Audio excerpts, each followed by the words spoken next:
Can you talk at all about the dimensional aspects of this? Because certain of these systems are in certain dimensions. No? Certain of these systems aren't in certain dimensions. Because in other words, it seems, well, okay, at least in what's out there, we're talking about four-dimensional beings being, you know, the negative service to self coming in through. Talking about 15-dimensional beings being negative, some of them too. Oh, really? So going up much higher levels than is currently thought. Oh, yeah.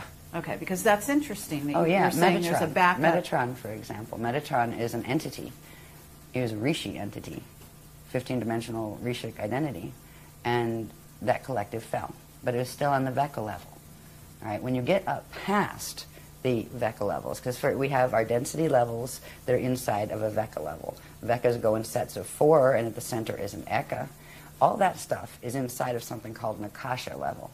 The Akasha level can't fall, but any of the consciousness or the structures below that can. Okay, and what levels of density then are we going down from there? Each set of, each Veka, each Cathara grid, let's say, those little structures that you saw, each of those has like 4 density and implies a 5th density when you cross through the center.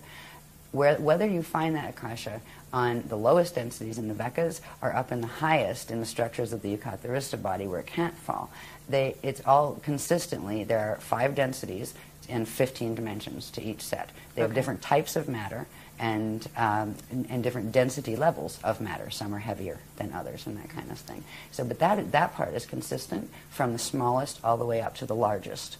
It is just the fineness or the refinement of the matter type changes as you go up into the ones that can't fall.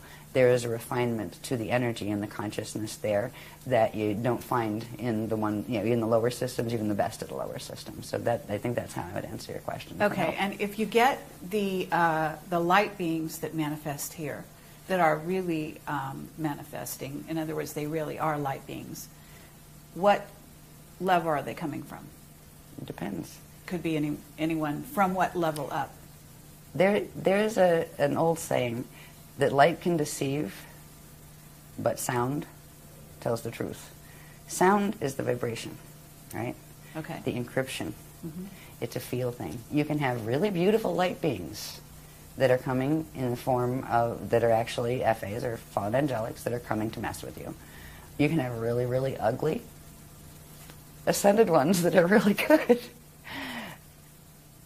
They come from many different levels. We are learning to turn ourselves into light. We are the things that they are teaching us now.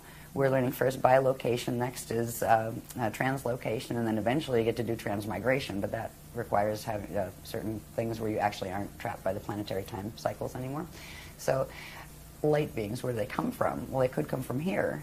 You know, they could come from Venus next door. They could come from the highest levels or the lowest levels. There are light beings that come and visit out of the black hole systems, and there are ones that come and visit from the higher levels. So just because it's a light being doesn't mean it's good light. Okay. They've made a distinction. They taught us some very interesting mechanics about the difference of light or radiation signatures, right? There's something called Shalaya, living light, and it's a very specific configuration. It is created out of 3 units that form a light unit, and matter forms actually build out of these, right? And there is another type of light that forms through using actually the natural light, the organic light that comes from first creation, natural creation, organic creation, is the 3 balls. I don't have one here, but it's like, they call it the triveka, where it's like 3, 1 ball on top and 2 small ones, and that is what the structure of the light unit is. It has the ability for those the 2 little bottom balls to phase in and out like this and spark when they do. So it can generate its own quantum. So it's eternal, right? There's another type of light that is not organically occurring. It occurs by bending the natural laws of physics and using the various forms of the Death Star Merkaba mechanics. And that is called the Shana light field. And it is a dead light field. And it is made of, they call it the Vesica Pisces configuration, where it is just 2 light things together, like that, right? 2.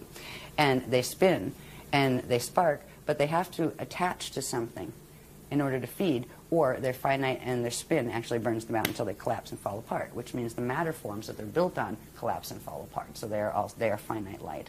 And so that is, the light beings. Is it a light being made out of a Shana field, or is it a light being made out of an organic Shalaya field? Same thing with orbs, right? Yes, you can have positive absolutely. and negative orbs. I've met some very nasty orbs in my day. When I was younger, I used to run from them. I was terrified of them, because they would turn into Zetas, right?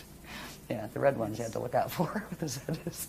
Yeah, I'm not saying all red orbs are Zetas, but yeah, so there's things that can be used. Just because it's a phenomena doesn't mean it's always good or always negative, right? Sure. That's where learning to sense encryption and that's very helps. valuable for people to hear. Yeah. Good. Okay, back to where are we? Oh, I'm going to go through this quicker. Are we here for ancient times? This is showing a close-up of that. These are my hand-drawn ones, right? Which, in certain ways, I can read them better, probably because I drew them. But they're much prettier when they're done on the computer. This is showing that same thing. It just happens to be tilted the way I drew it first, right? That's that same thing that was up the top before.